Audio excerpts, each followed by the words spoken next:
Our first speaker of the day was previously lead programmer at Ubisoft Montreal on Child of Light and 3 Assassin's Creed titles. She has since moved on to start her own company and is now CEO and creative director of the very exciting company True Love. Please welcome Brie to the stage.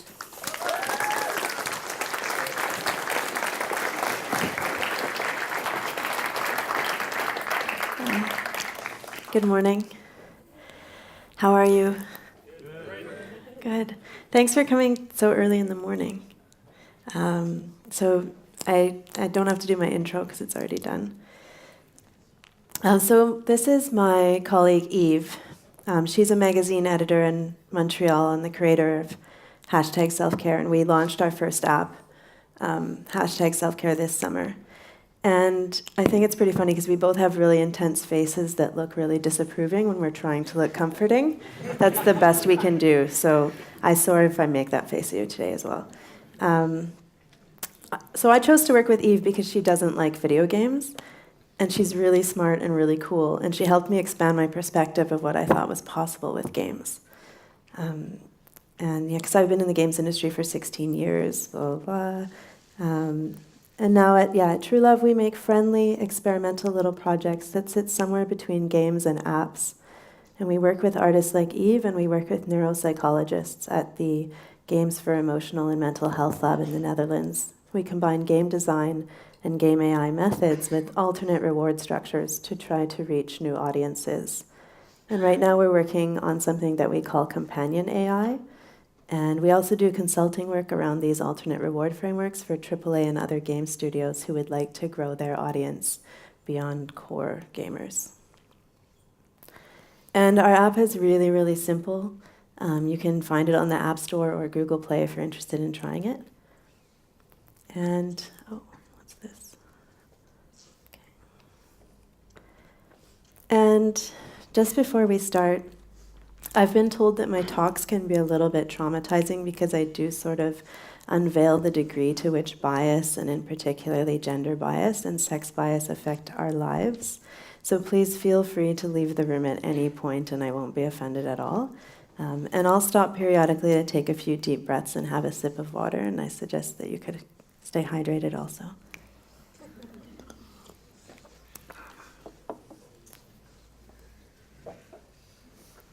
Or chocolate milk, actually. So the world is changing really fast. Like Amazon wants to put Alexa in everything, and we have like mixed reality glasses coming very fast, smart glasses, smart kitchen appliances that can teach you how to cook while you use them. Already I live in my phone more than I live in the other world. My friends are in my phone, my calendar, all of my work. But it's an incomplete and tiny little frustrating portal into the internet. It's like ruining my neck and my back. Always like this. But soon the world in my phone and out here will blur even closer and closer together, whether it's that we have mixed reality glasses or that all the objects around us start to become interfaces, or probably all of the above. And now, I think most of us are starting to feel pretty stressed and manipulated by our phones. It's a good time to take stock of what we want this coming world to feel like. How can we make a world that feels great and great for all of us and enables us to become our best selves, rather than a world that addicts us and destroys our trust in each other and in our societies? Because I don't think it's necessarily a problem with screen time itself, but the kind of things that we're making on there. And this world is coming fast. Like if you asked me this time last year when I expect we'd be living in this kind of like very connected thing, I would have said in the 5 to 10 year time frame, thinking that 5 was like wildly optimistic, but I'm always wildly optimistic. I spoke to an expert in that field like a couple weeks ago, and he said he's thinking in the 3 to 4 year time frame now. And then last week, I was very excited to see that there's a startup in Toronto that just released these glasses. It's Focus by North. And they look good on people. They're really wearable. And instead of trying to like really make this whole immersive 3D thing, they just give you like some 2D stuff, and it's really usable. And like you can just use Google Maps without having to look down. It's nice. So what will we develop on these kind of interfaces? And these glasses will be out early next year, and they don't cost much more than what prescription glasses already cost in Canada. So what will we develop on these kind of interfaces? I hope it will be a lot more than just notifications, because I've already turned all my notifications off, and I unfollowed everyone on Facebook, and I unfollowed most everyone on Twitter, and I turned off retweets for everyone else. But what if we could find a new paradigm for our apps, something that makes us feel good and something that we didn't need to detox from, something that is joyful and playful and useful? Like, then what would we develop? Like, what if the objects we interacted with could give us comfort and insight and joy? And what if we could all be better people and more easily progressing towards our goals?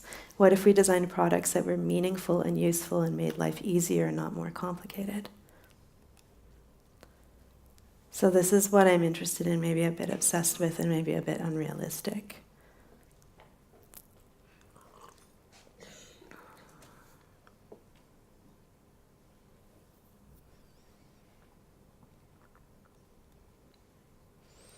And to look at a future where technology doesn't stress us, I like to look at what does stress us. And for most of my career, I work on products that feel like this.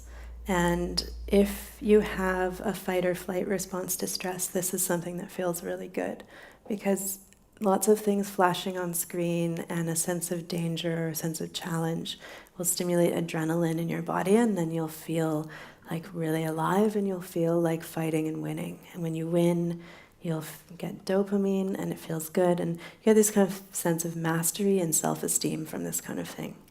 It's good and it's fun. But I've been thinking about stressful moments in my life for a few years now, and why actually I don't have fun when I play those games. And I invite you to take a moment and think about some stressful moment from your life, if it doesn't stress you out to think about it. And did you have this idea of like wanting to fight or run away?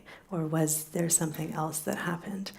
If you're a gamer, you probably do want to fight or run away when you're stressed. You probably do have a fight or flight reaction to stress, but there is another reaction. So bear with me while I tell you 3 stories from my life. The first is, I spent like 10 years working in really competitive, political, kind of bro work environments. And I don't know about you, but I never think of like the smart, witty thing to say in reply if someone like goes off topic and just starts kind of trying to make you look bad in a meeting. I always think later, like, oh, I could have said this. I'm such an idiot. But I realize when I think about it, it's not because I feel like running away that I don't think of a smart thing to say. It's because I'm annoyed. Like, I want to solve the thing that we're there to do the meeting for. And I also get like really protective of more junior employees in that meeting, and that's what I'm thinking about. I'm not thinking about trying to win the petty argument. This is a good one. Last year, I'm normally really uptight about getting to the airport super early, but one time last year I was in London and I was like, I'm gonna sleep in and then take the Heathrow Express to the airport. It's like really expensive, it's faster, and I'm just gonna get to the airport like right on time, and I'm just gonna do that. I always get there so early, I don't need to. And then I got on the train and they were like, oh, this train's not running, but the next one in 5 minutes will. And then like every 5 minutes they kept saying that. And everyone on the train was starting to get really worried. It went on for like 30, 40 minutes. And the workers were telling us like the best information they had. There was some problem in the track like right before the airport, and like everyone was thinking it was about to get fixed, and it just wasn't getting fixed. And when people started to panic about 40 minutes in, all of the businessmen in suits got up and yelled at the staff, as if that's going to do anything. Like kind of one by one, they all went and yelled. And as if they had any control and that would make the track get fixed faster. Everyone else started to talk to each other, like kind of comfort each other and say like, oh, when's your flight? Oh my God, that's even sooner than mine. Like, oh, you must be so stressed.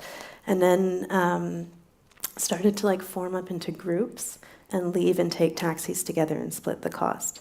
And I took a taxi with a woman who was really great. We felt like very bonded in the taxi for no reason, except it's not for no reason, it's because of this other stress response. And we exchanged business cards and thought we were going to find a way to work together, which was completely unrealistic, but it was like, just so we were like really in this moment together. And we made our flights, both of us. And once when I was 24, like I'm a really stressed and uptight person, and I overreact to things and stuff, but once when I was 24, I was dating someone who was 31, so he was like the one kind of in charge in our relationship. I looked up to him. I thought he was like so cool. And we were about to leave on like the first big vacation I ever took, and we'd spent a lot of money on it. And like 2 hours before we were supposed to go to the airport, he realized he didn't know where his passport was. And he had like a very messy apartment. He had a lot of clothes, and every closet and drawer and cupboard were like full of things. And normally, like, I don't think normally I was taking charge or anything, but I just like, he started to panic and I got like really calm. And I like took charge and I calmed him down, and I like started at one end of the apartment, and I directed him, and we just searched the entire apartment methodically until we found it. And we made it to the airport. And he was really shocked by the way that I took charge, and like he brought it up a lot later. Like he was like, that was so amazing how you didn't like panic. And I never had a way to explain or understand any of my reactions anytime I've been stressed, because I learned in school that we have a fight or flight reaction to stress. But not all of us do. In fact, like most of us have a different reaction to stress, or all of us some of the time. It's called tend-and-befriend. And what happens if you have this is that your body releases oxytocin instead of adrenaline. And adrenaline makes you want to fight and win. Oxytocin makes you want to take care, like organize things, or like gather up more vulnerable people and protect them, and to connect with new allies, and like take those vulnerable people to the new safe people. And unlike fight or flight, it's not only triggered by stress, it's also triggered by acts of care and connection itself. So you don't need to be stressed to access this kind of pathway to a rewarding feeling. And when you do those acts of care and connection, just like in fight or flight, if you fight and you win, you feel good. If you have this oxytocin thing and then you like take care, you also feel very good. You get endorphins. You have feelings of mastery and self-esteem, same as when you have a fight or flight reaction, but also feelings of fearlessness and optimism and trust. It's about more than winning the battle, it's about winning the war. It's not necessarily like a cute kind of like most games that might have these kind of elements in them, we tend to wrap it with like an aesthetic that's very cute or sweet, and that's nice, and that feels good too, and we can do that, but it's also a very strong reaction, and in my opinion, something we should all cultivate in ourselves, which we can, because I think it's the more pro-social and like more creative and better reaction to have to a stressful situation, to try to find solutions that work for the most people involved instead of just for yourself. And the reason we didn't know about it until recently, and the reason I was raised being told things about myself that aren't quite true, is because most early stress research was done by, men, by studying male rats and not realizing that there's a whole other way of being. And this is the part where, like, I've been told this can be a little bit traumatizing, but I'm going to quote a previous talk I wrote about like how prevalent this is, not just in stress research and not just in game design, but like in the frameworks and structures that we've used to build our society because of who was attending university for a really long time and who wasn't. So still these patterns exist in our society. So 80% of drug studies that are done in mice are done with male mice only. In neuroscience, studies of male animals outnumber studies of female animals by 11 to 2. 70% of pain patients are women, but 80% of pain studies use only male rodents. Until 2009, no one knew the shape of the clitoris. We see these kinds of oversights in the diagnostic criteria for many things, including ADHD and Asperger's. We see it in the typical symptoms for heart attacks, and this means that for young people who have heart attacks, young women are twice as likely to die as young men. My friend's mother last year nearly lost her life because her heart attack symptoms weren't taken seriously. We also see these kind of problems in the design of cities and homes and hospitality. We see it in the generally accepted room temperature for public spaces. Does your shower have a place to put your foot so you can shave your legs? Because mine doesn't, and I've never seen one that does, but that's something that a lot of people do in the shower. How many hotels have you stayed at that offered tampons and pads along with Q-tips and a shoe mitt? Until 2011, we saw oversights like this in the design of crash test dummies, and from there in the design of airbags, so that cars were full of airbags that were very dangerous to a lot of people, mostly shorter people. Tremendous oversights were made about skin color in the design of color film and continue to be made in the design of face tracking and eye tracking software. What mainstream cosmetics companies carry enough shades of foundation for medium and dark skin tones? If you've ever tried to reference them to set the skin tones in your game, you probably know the answer to this question. I recommend using Rihanna's line.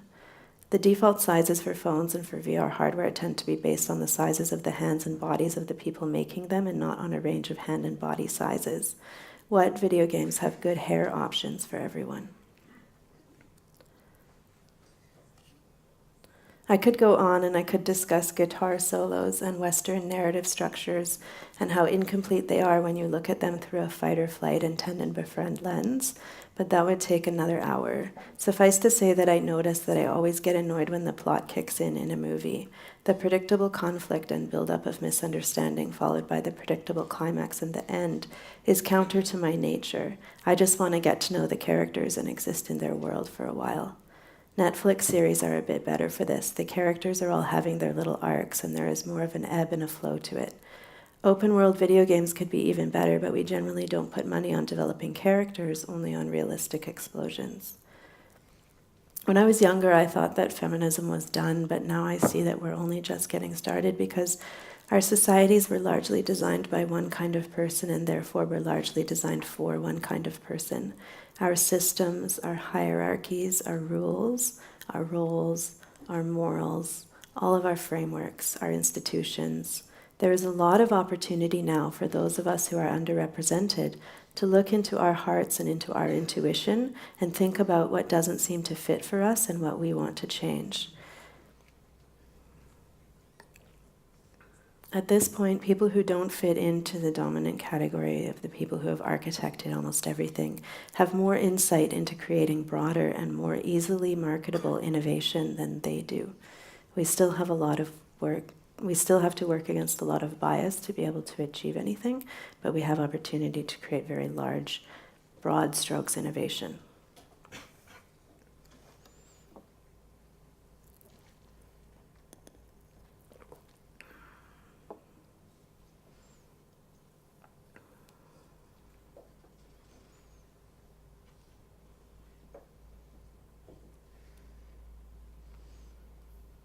So, this is really useful to relax if you have a fight or flight response to stress. If you are stressed throughout the day, you have like a hard day at work, you're building up stress, and then you come home and you play a game like this, and it's designed to take you on this curve and put you in a flow state of like stress and winning, and it will help you end your stress response and come back down to a relaxed state. You'll feel, good for the evening. It's a beautiful tool. But I've been thinking about how, not only do I not really have that stress response, but I don't think that that's how I get put in a flow state. And now I don't have any research about this. It's just like my thinking this could be an interesting question as a game designer. And it just based on like myself and talking to friends and family members who tend to be also having more of a tend-and-befriend stress response. The easiest way I get put in a flow state is when I'm programming, and it's when I've already worked out all of the design in my head, and I just have to do like the labor of typing it out, but there's no challenge left. I've already designed it, and I have to type it. And I like to make a really tidy design that references, well-known patterns that other programmers will recognize when they see it. I like the code to be really like organized on the page, and when I'm typing it out, I'm thinking about those patterns. I'm thinking about the programmers who will read it in the future and how nice it is that I'm making for them. I put on music and I kind of type in time to the beat, and I feel like this is a tend-and-befriend flow state that I'm thinking about caretaking for the code. I'm caretaking the future programmers who will look at it, and I'm feeling connected to them, and I'm feeling connected to something larger than myself in the music. And there is no challenge involved here. This is like completely zoning out and doing something very easy for hours. This is like when my grandmother knits. It's the same thing. And so I think that it might be maybe possible to create a flow state by balancing, just like the way that we normally create a flow state in video games probably balances adrenaline and dopamine. I think we could do it with oxytocin and endorphins. So I thought I'll try it. And I put this little game out on the market to see if that worked and if what seemed to work for me worked for anyone else.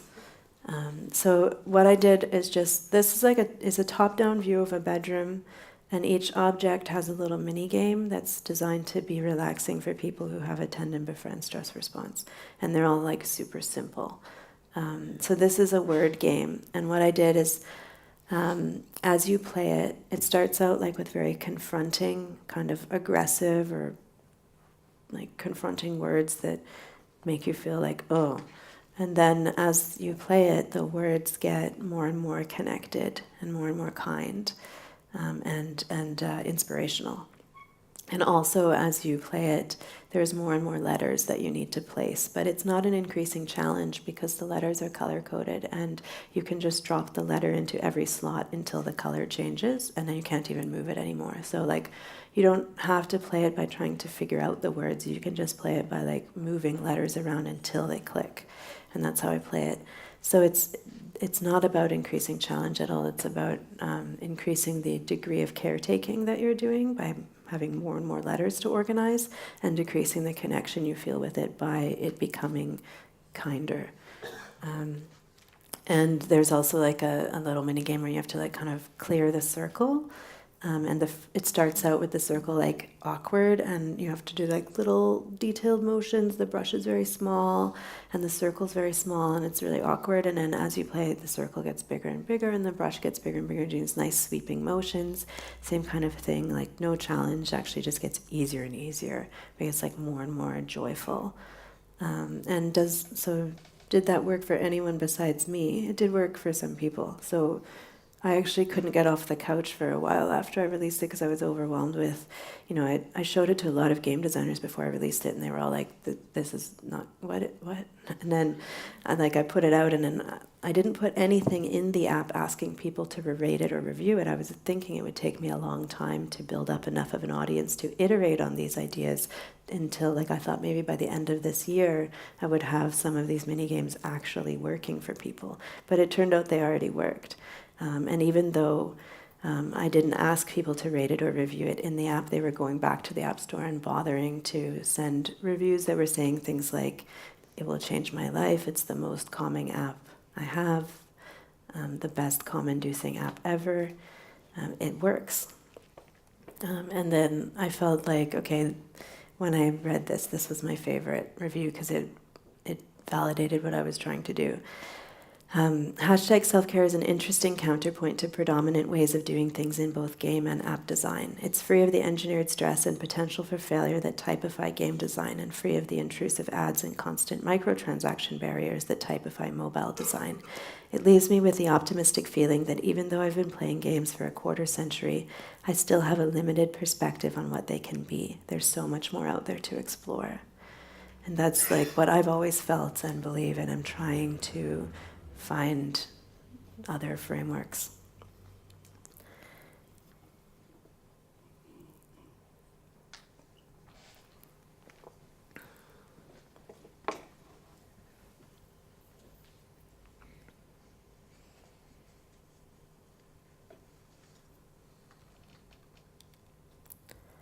So from that, I'm quite comfortable that I understand how to create moment-to-moment gameplay loops on an oxytocin curve. but then what about over the long term?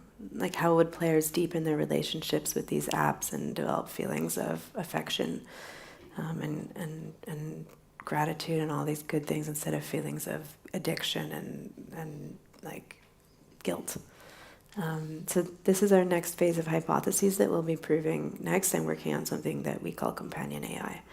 And we decided to come up with I was in a startup accelerator, and one of my mentors there told me, like, if everyone's telling you this isn't a game, come up with a new term for it. And I was like, I don't know what to call it, new thing. Like, and then one morning I had this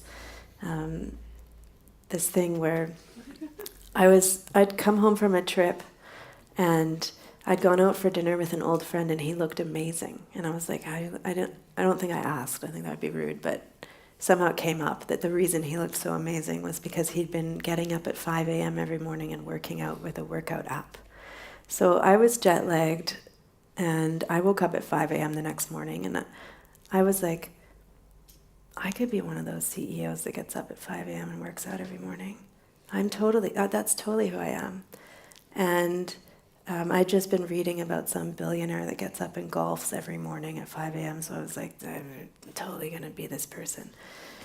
And so I went to my phone, and I went and like searched in the App Store for fitness app, and there was like so many options that came up, because that's how we do things with our tech. And then so I was like, okay, I'll pick one.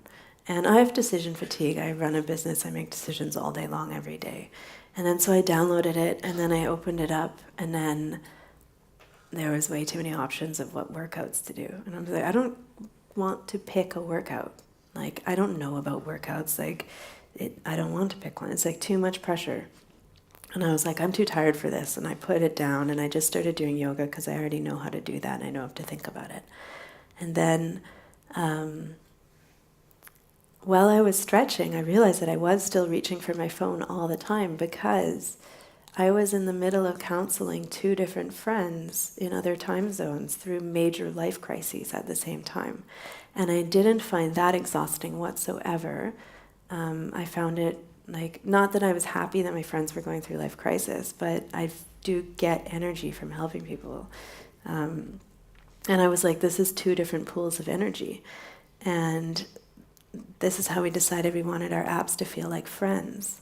This is a different paradigm. The app is not a boss. It's not tracking me and like asking me questions that I don't even know why it's asking me, and then telling me that I have to go to bed at a certain time, like Apple's bedtime thing that ruined the clock app for me. And it's not a servant to be directed. It's not giving me like 100 options of workouts and just being like, which one do you want to do? It's a friend. It's like can have this non-hierarchical relationship. So then I called up. I have this vague story about this feeling and this sense that there's 2 different pools of energy. And so I asked my neuropsychologist who I work with, Dr. Granick, and she was like, she got it right away, and she was like, yeah, this is actually a thing. And she sent me a bunch of papers. And like this is like, we run all of these unconscious processes scanning for threats when we're feeling alone, and they use glucose. And when we are holding hands with someone, or when we're thinking of someone we love, or when we're with someone we love, or with a friend, we use less energy because those unconscious processes stop running. And so when you make plans with a friend to work out together, it's not only that you show up because you don't want to disappoint your friend, it's because it's more fun to work out with a friend. You get more energy, you have more energy, it's enjoyable. And so all my years writing AI for games like this, I think I learned something that is the key to how we can create these kind of feelings and relationships with our apps. Well, most of the field of AI outside of games is focused on trying to make things that are smart or that are simulations of humans. We learned in the games industry a long time ago that NPCs are not simulations of how players would play, because that's not fun. We don't want to play against someone who plays exactly how we would play. They're more like super stimuli for the players. So the NPCs are designed to be fun instead of to be smart. So we can use a lot of the same algorithms, but kind of from a different angle, and make NPCs that are caring. that are comforting and that are connected. So, like, we haven't put any AI in the app yet, but we kind of have a benchmark for how we want it to feel. There's this relationship you have with the avatar in the game where you don't know if it's you or not, or if it's someone else, and I kind of like this fuzziness. But also, we already, like, even without any AI in there, we already have some reviews that come in that are like this. I feel like the little avatar is looking out for me as much as I'm looking out for them. This is like with just like because of the things it says to you sometimes, I guess. But if you've ever seen me speak before, you know that I'm a little bit obsessed with Lydia, and not the greatest example because she is your servant, but it's the closest I've ever felt to a friend in a video game. And it was my cousin who doesn't like video games, and I'm convinced to play Skyrim, and then she developed this deep relationship with Lydia and changed her whole perspective of the industry and changed my whole perspective of the industry that led to me quitting my job and making my own studio. So I keep thinking about this story a lot, about my relationship with Lydia and Skyrim, and how the world is changing now and everything is going to be an interface to the internet or into this kind of virtual world. And I want to make apps that aren't game worlds inside the app, but just an NPC. And the game world is the real world.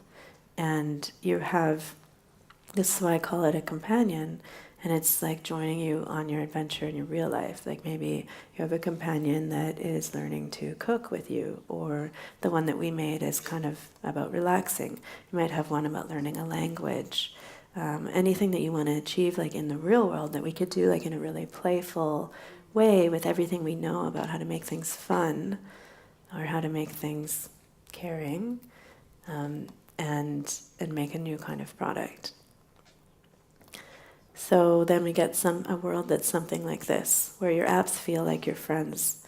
And potentially, I think, knowing what we know from how to architect game AI, potentially different apps that you have could kind of self-organize and coordinate with each other to help you achieve kind of goals you have outside of the apps, like goals that could encompass multiple apps. And that's my long-term plan.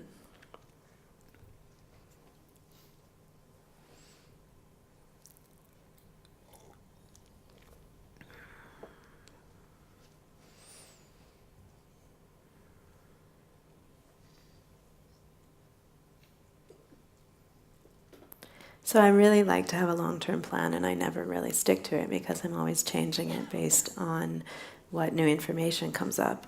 I think it's important that we should all have one. I'm really into utopian visions of the future. I think a lot of the problems that we've created with the internet and with the games industry and games culture are because we're generally opportunistic and reactive in our approaches. We design things by A/B testing.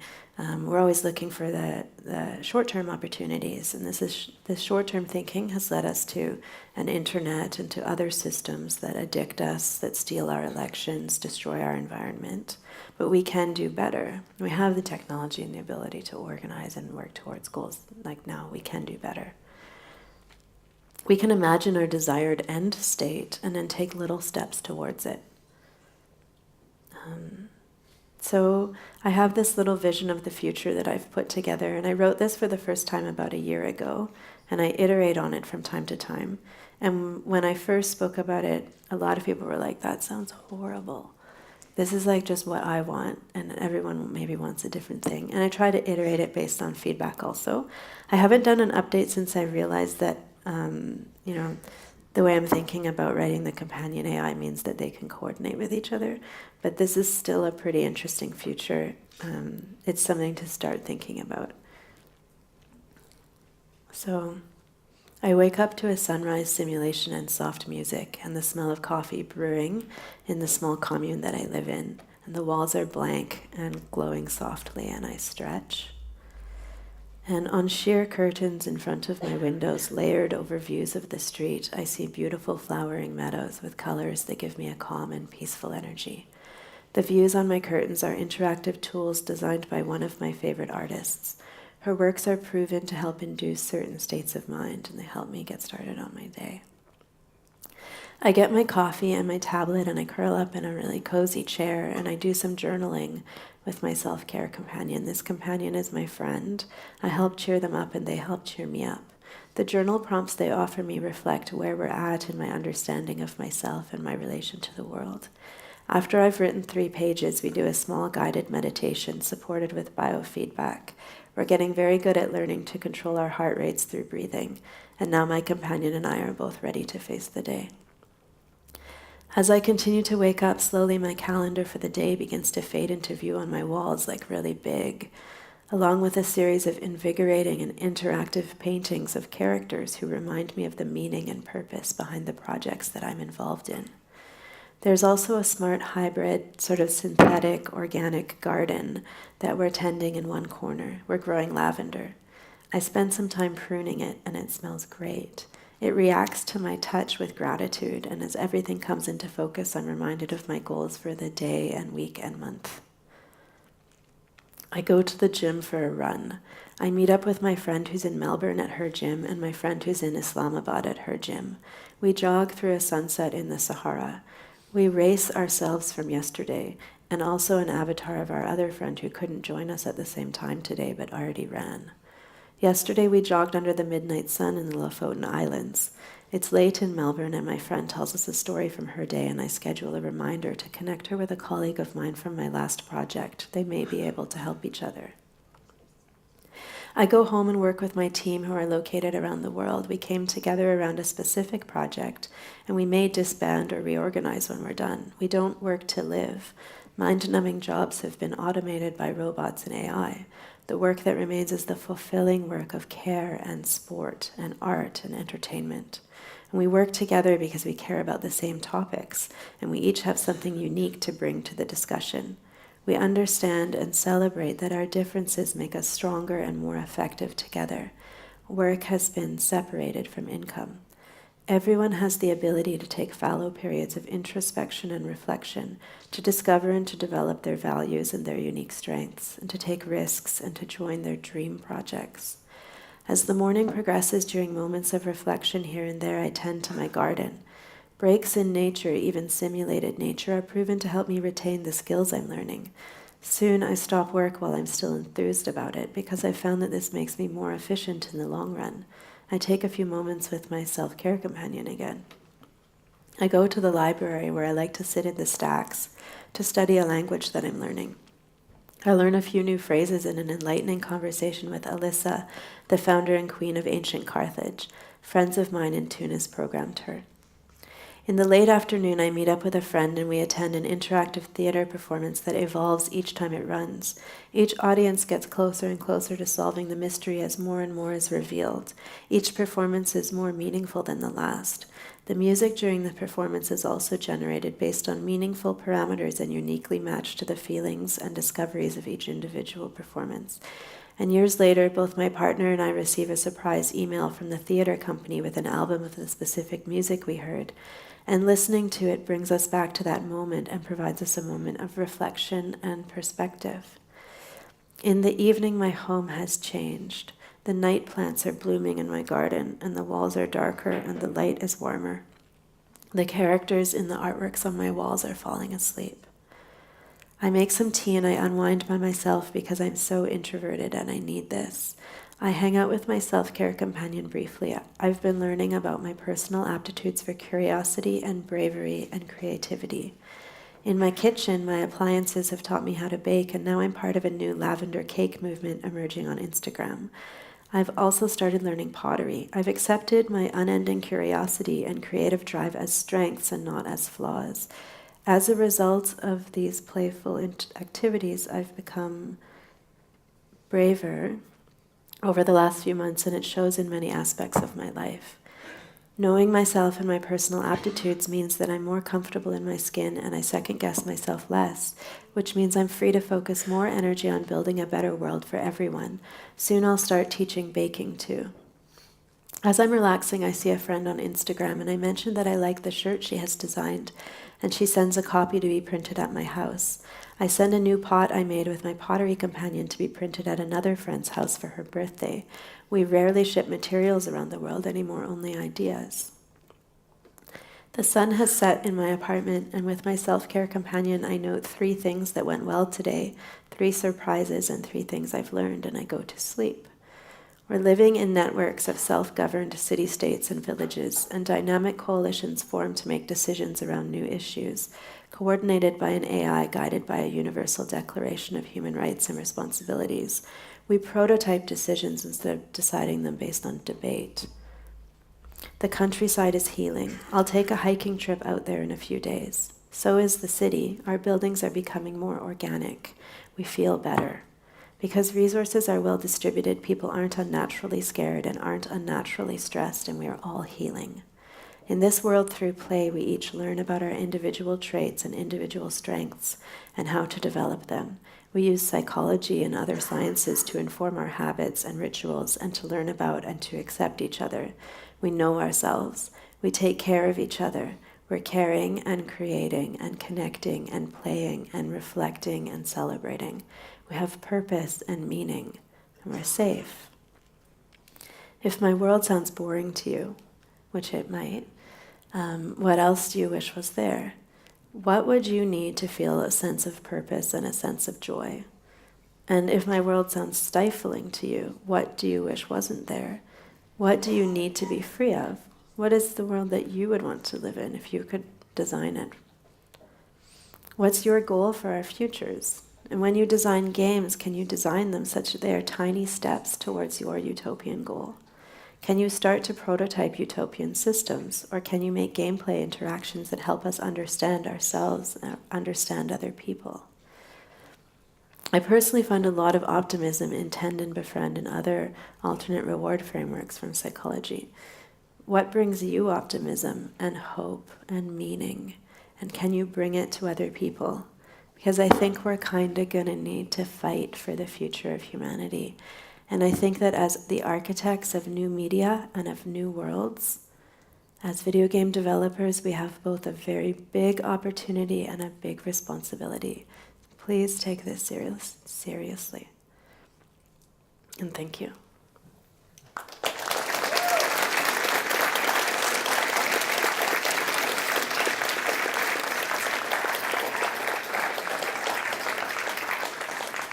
It's 11. I don't know if we're doing any questions or moving on. We have time for Okay. Couple questions? 2 questions. Okay. Yeah.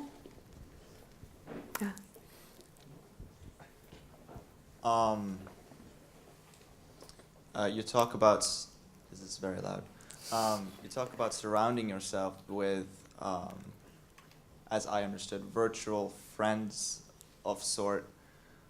Don't you think, I see a concern that this would kind of trivialize real dynamic relationships with real people? Do you feel that, so they may not have the aesthetic of a character, right? But the paradigm of how you interact with the app should feel, instead of triggering stress in you or triggering addiction in you, should feel less hierarchical and less stressful, and just like the easy way that a friendship feels. But maybe it is personified, and I think there's something interesting to look at in the idea that we accept that we filled our lives with things that stress us, but something that wouldn't stress us might be worse. I think there's like, it's interesting to look at why that is the reaction to it. Part of it's because we don't like change, but I think there's also some level of we don't like feminine things.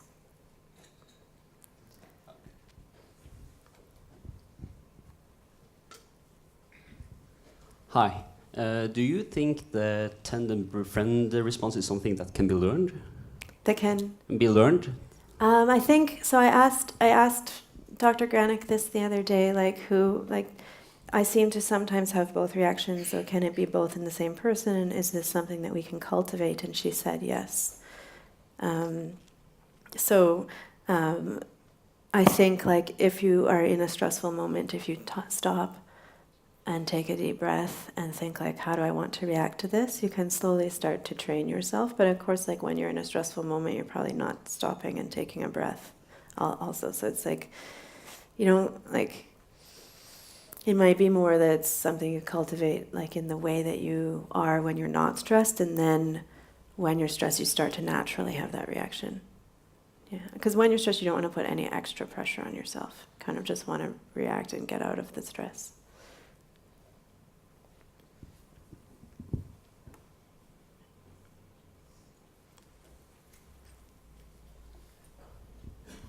Hello, great talk, by the way.